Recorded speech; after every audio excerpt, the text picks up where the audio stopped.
How you doing, Amir? I'm doing well, lads. I'm doing well. How are we doing after that robbery? It was almost as big as the robbery at the Louvre, wasn't it? Brilliant. Mate, that was absolutely shocking. If that game finishes 4-0 to Monaco, no one's batting an eyelid. I mean, what did you put it down to today? Do you know what? I think it's a real mix of things, Ben, to be honest with you. If Frank's come in, he's got new players to kind of gel into the squad.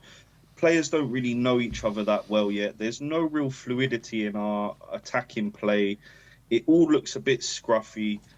Quality players are misplacing passes. It's looking very, very, very scruffy at the moment. And I just think that it's going to take a while for him to get the team gelling and getting attacking moves going. And, apart from Kudus, really, he's the only one that kind of, looks like he's got something about him, can beat a player or two. Although Odegaard did okay in that first half, at least he was taking his man on. He got a couple of shots off. So he was improving.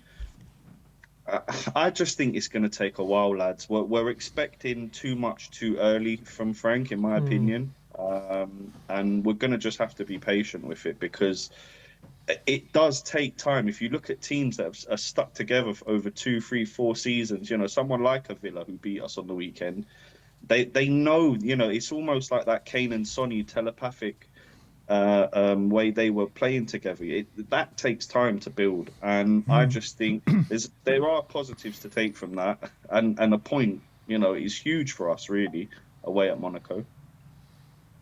Well, you think it's a huge point? Because I'm looking at it, right? Oh.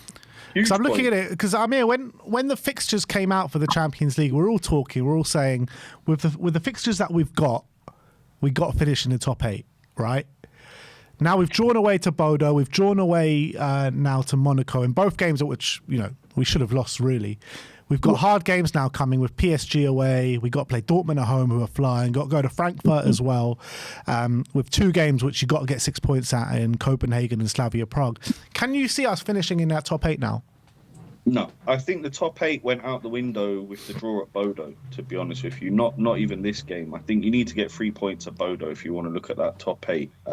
So I think we are looking at that. What is it? The top 24 for the playoff. So. Yeah. Look, as long as we're in there, I'll be happy. I don't want people to get too negative on what happened today. Although it was very frustrating. I was screaming at the telly. Joanna was telling me to calm down. But after taking a breath and realizing that it's a point away at Monaco. Yeah, we got away with 1. On any other day, look, they would have scored 3 or 4. Minamino obviously had half a size boot too big or too small or something because, when he was at Liverpool, he was finishing. So I don't know what's going on at Monaco. But, we got away with 1 today. Big Vic proving, he's our number 1 and pulling off incredible saves. And I just look. Go on, Sim. Sorry, go on. No, go on. I was just going to say I'm seeing a lot of people on social media and stuff. They're starting to say, what is Frank's plan when we're going forward? Because at the moment, in the last few games, again today, when did we look at our most threatening set pieces, or when we're giving the ball to Kudus? That's when we're looking at our best. That the last 5 games, that's been a similar pattern. And things don't seem to be, in the short term anyway, changing from that front. So what do you think about that?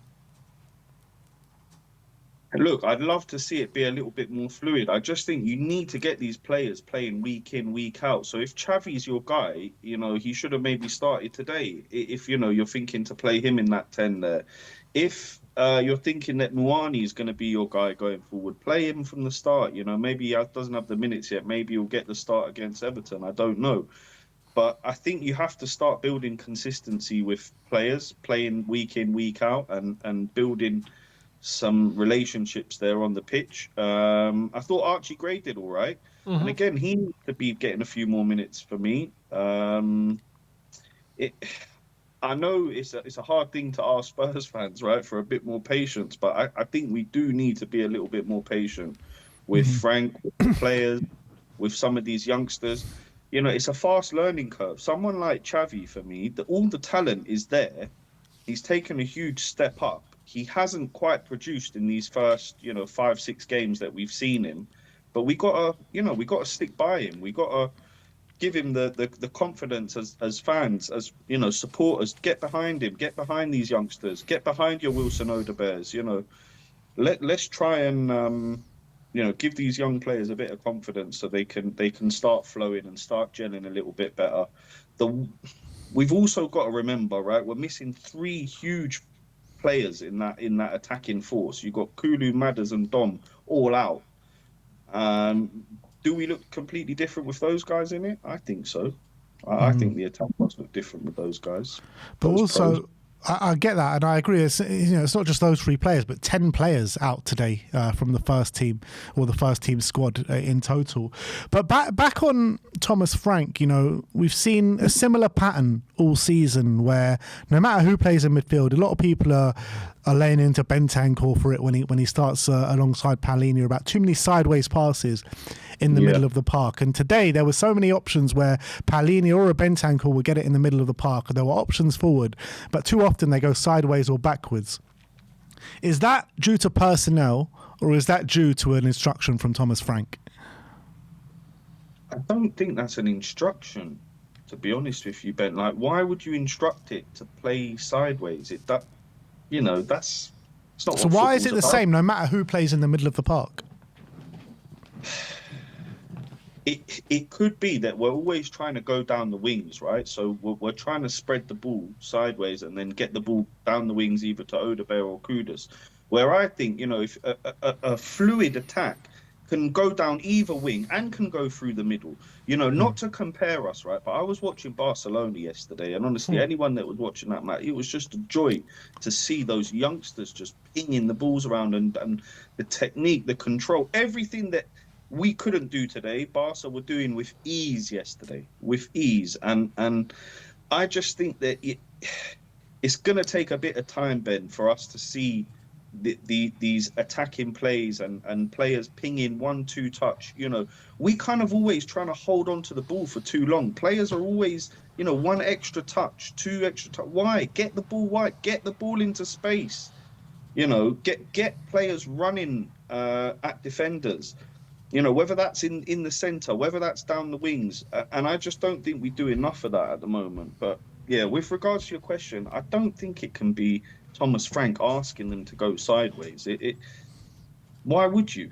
Why would you as a manager ask? Because he wants to build up out wide instead of through the centre. Yeah, but if you look at some of the goals that we scored, right, go back to West Ham. How did that goal come about? It was a lovely ping ball from Romero, and Bergvall made the run and straight, route one. That's different though. That's not like building up play through the middle. That was just a direct ball over the top. I'm talking about the midfielders when they're trying to build up play through the middle. Well, I hope it's not. I hope it's not an instruction from Frank, and I hope it's just a natural outcome of us going down the wings. Because it doesn't make sense to me if it is an instruction. Because if say you're in a position where Bentancur or Paulinho's nick the ball in the on the edge of the halfway line or just behind that, and he's got Xavi ahead of him and Richie up there, and Xavi's free, why not knock the ball into Xavi and try and turn and play Richie in or play Omuani in? It doesn't make sense to always go down the wings. Yeah, we've got threats down those wings in Kudus, in Odebear, in Johnson occasionally when he's on it. He's got to finish that. Snatch and grab was there for him, man. Oh, mate, can you imagine? The thing is, I think he just rushed it. He could have he had time to take a touch and pick his place. He just kind of fluffed at it. Same way Muani fluffed at his chance on the weekend when he could have got an equaliser. So yeah. We're talking about that. We keep hammering on about our attacking frailties, but there's defensive frailties as well today. Massive. Like, we should have conceded lots of goals. What was that down to? How are we so open? If we're that bad going forward like we were today, you expect at least there should be a bit more solid defensively, but that was nowhere to be seen today, and it was similar against Boda. Yep. No, you're right. You're right, Sim. There are frailties there in that defence. I actually thought Danso did okay, but you know, you get Romero out of the team, and things do kind of look a lot more shaky as soon as Kuti comes out of the team. I don't think we've won a game, have we? Without Kuti. No, Maybe Doncaster. well, it doesn't really. You know, that's Carabao Cup, League One. But yeah, it's a bit of a worry, Sim, to be honest with you. I just think that when you do get Kuti back in there, it will look a lot more solid. You've also got to apparently he's missing for about a month. A month? Well, the next 3 games, apparently, at least. Oh. Well, attack's the best form of defence in that case. Let's go at Everton, you know, let's go at these teams. Let's just go. Yeah, but we're not doing it. We're not doing it. Well, Frank's got to tweak it then, right? You know, if Plan A isn't working, you shift over to Plan B, and if Plan B doesn't work, you shift over to Plan C.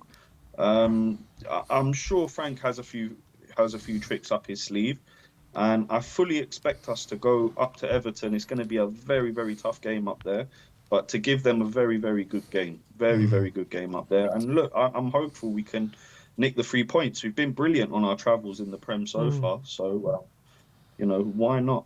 Why not go and nick best away team in the Premier League? I think we are at this moment in time. Amir, was this the best ever goalkeeping performance you've seen in a Tottenham shirt, do you think? One of them, for sure. I mean, it was save after save from Big Vic. It was incredible. He really, really kept us in that game. I'm just saying, on any other day, we're losing that 4 or 5 even. It was really, we were giving up too many easy chances. Clear on, 6, 7, 8 yards out, some of those Minamino ones. You're thinking, how is he not putting that away? That fantastic one at the end as well with the header.